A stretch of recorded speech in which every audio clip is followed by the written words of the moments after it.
हाँ, कक्षा 10 विषय आपका गणित चल रहा है। चैप्टर आपका तीसरा चैप्टर का नाम है दो चर वाले रैखिक समीकरण युग्म, linear equation of pair for two variables. इसमें आज हम लोग बात करेंगे कि रैखिक समीकरण युग्म को हल करने के लिए किस प्रकार से हम ग्राफ विधि से हल करते हैं, यानी ग्राफी विधि से रैखिक समीकरण युग्म को किस तरह से हल किया जाता है और हल करने पर क्या कैसे कैसे कंडीशन ये लोग देते हैं। तो मैंने बताया था कि अगर कोई भी रैखिक समीकरण युग्म है तो किसी भी ग्राफ पे अगर इनको खींचा जाता है तो तीन प्रकार की कंडीशन को शो करते हैं। पहला, ये एक दूसरे के प्रतिच्छेदित करेंगे, यानी कहने का मतलब कि अगर ये दोनों रेखाएं किसी समतल पर खींची जा रही तो पहला इंटरसेक्शन के तौर पर होगा कि यानी एक दूसरे रेखा को क्या करेंगे, ये क्रॉस करेंगे, इंटरसेक्ट करेंगे कहीं न कहीं पर। दूसरी बात होती है या तो इन दोनों रेखाएं उस प्लेन पर यानी ग्राफ पर कहीं न कहीं एक दूसरे के समानांतर हो। समानांतर का मतलब है कि दोनों के बीच की दूरी सदैव हमेशा क्या होनी चाहिए, बराबर हो। और तीसरी और लास्ट वाली कंडीशन ये बनता है, हो सकता है कि ये दोनों रेखाएं एक ही रेखा पर आके स्थित हो जाए, जो संपाती कंडीशन का बनता है। तो तीन प्रकार का कंडीशन बनेगा और उस तीनों से हमें ये ज्ञात करना है कि इन समीकरण को यानी इन दोनों समीकरण रैखिक समीकरण युग्मों का हल कौन होगा। पहली बात, अगर रेखा एक दूसरे को काट रही है, कहीं न कहीं काटेगी, तो वह जो कटान वाला बिंदु होगा वह उभयनिष्ठ इन दोनों रेखाओं का होता है। वह जो कटान वाला बिंदु होता है जहां पर ये दोनों रेखाएं काटते हैं, जैसे सपोज करो कि कोई मेरे पास ये ग्राफ है और एक मेरे पास ये रेखा है और दूसरी रेखा ये, इस रेखा का मैं a1x प्लस का b1y प्लस का c=0 नाम दूं और इसको मान लूं a2x प्लस का b2y प्लस का c2=0।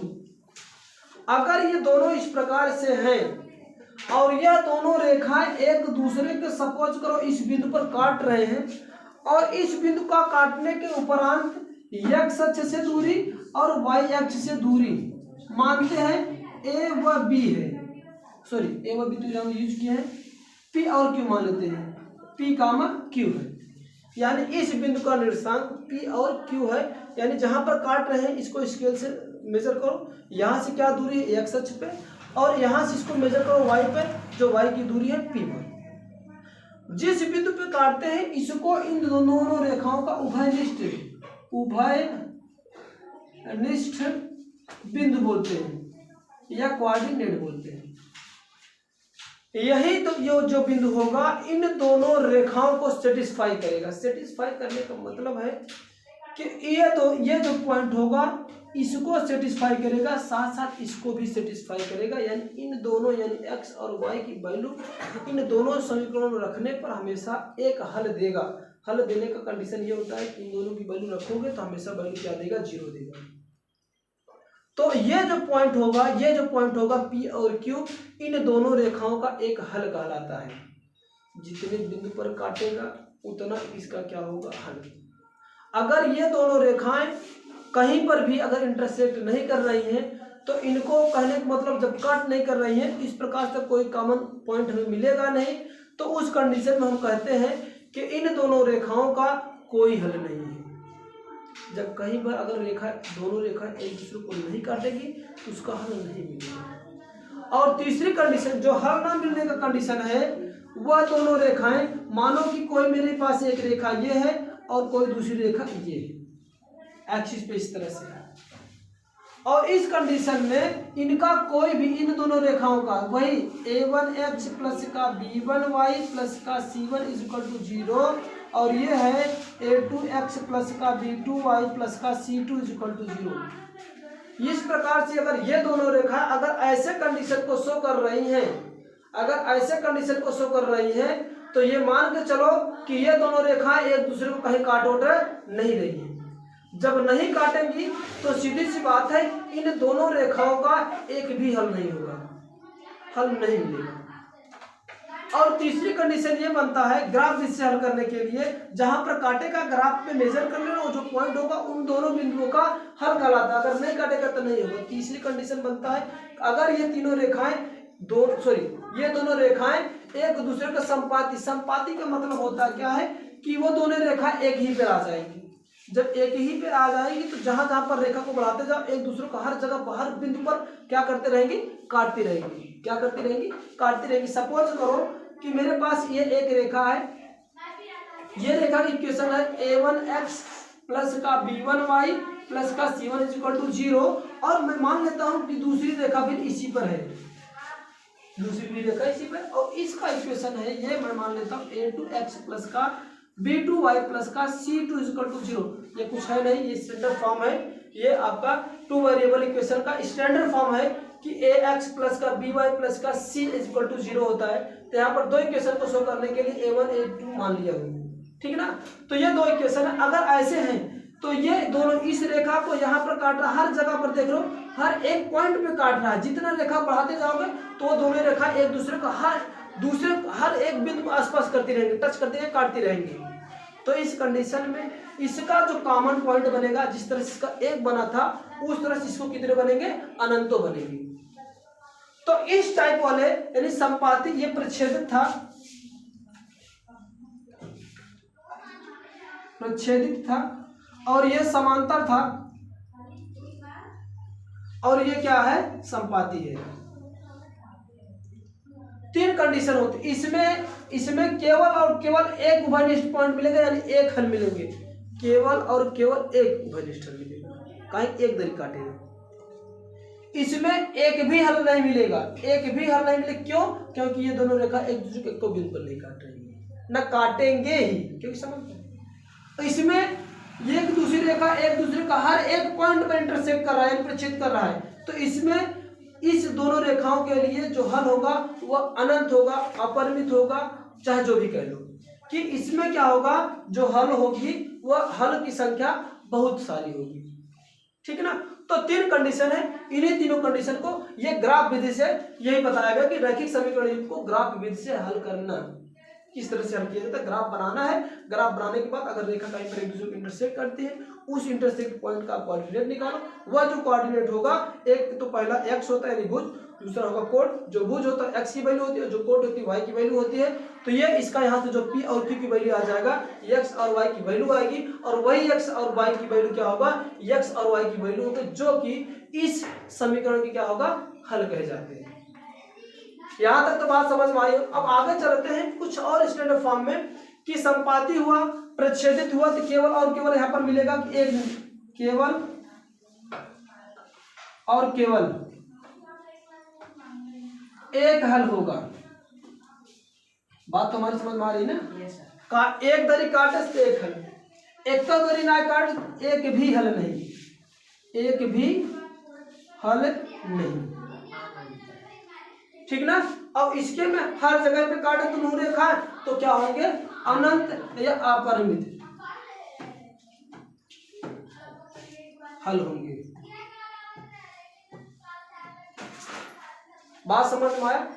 अब इसमें और कुछ फॉर्म है, किस तरह से पहचानेंगे कि रेखा एक दूसरे को प्रच्छेदित कर रही है, और ये कब ये पहचाने कि रेखा एक दूसरे के समानांतर होंगी, और तीसरा कंडीशन कि एक दूसरे के संपाती होंगी।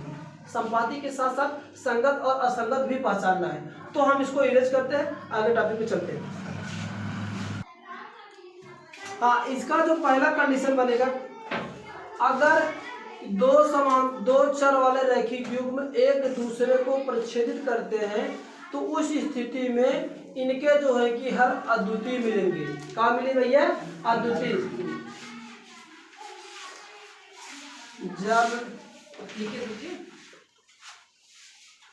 जब रैखिक समीकरण युग्म एक दूसरे को प्रच्छेदित करते हैं, जब रैखिक समीकरण युग्म किसी एक बिंदु पर प्रतिच्छेदित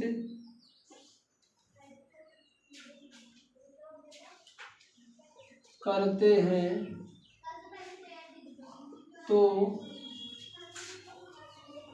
उस स्थिति में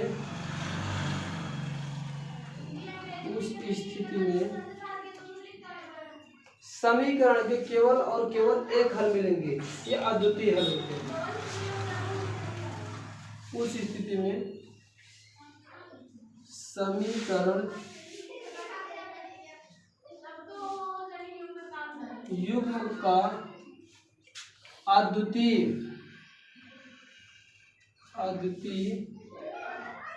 या केवल एक हल होता, केवल एक हल होता है। दूसरी बात, अगर यह रेखा युग्म एक दूसरे के समांतर होती है,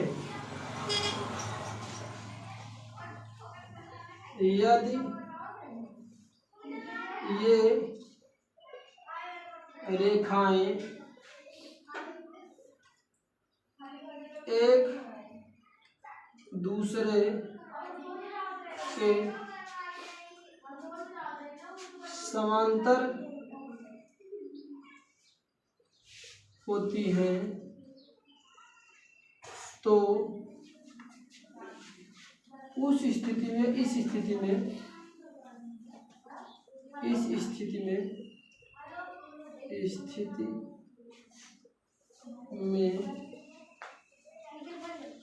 समीकरण युग्म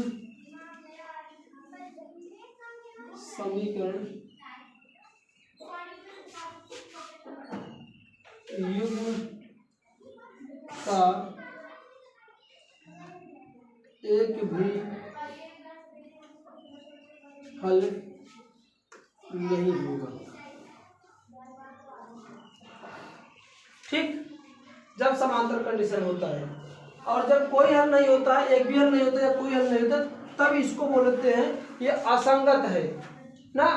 इसको क्या बोलते हैं? असंगत समीकरण युग्म। इसी को असंगत समीकरण बोलते हैं, असंगत समीकरण युग्म भी बोलते हैं। और ऊपर वाले में जब एक हल मिलता है, इसको क्या नाम देते हैं? इसको संगत भी कहते हैं, संगत समीकरण युग्म। ये कंडीशन बहुत जरूरी है। तीसरा कंडीशन इसका है,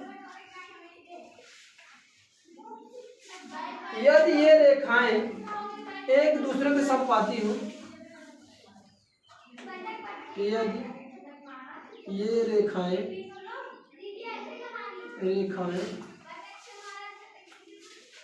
एक दूसरे के संपाती हो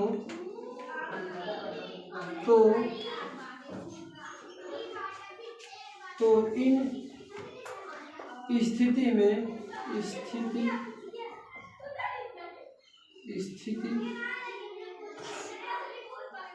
में समीकरण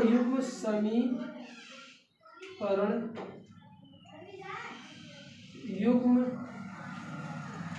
का अनेकों या अपरिमित रूप से अनेक हल होंगे। अगर अनेक हल होंगे तब इसको हम बोलते हैं, तब भी इसको क्या बोलते हैं भैया? संगत समीकरण युग्म। संगत समीकरण युग्म।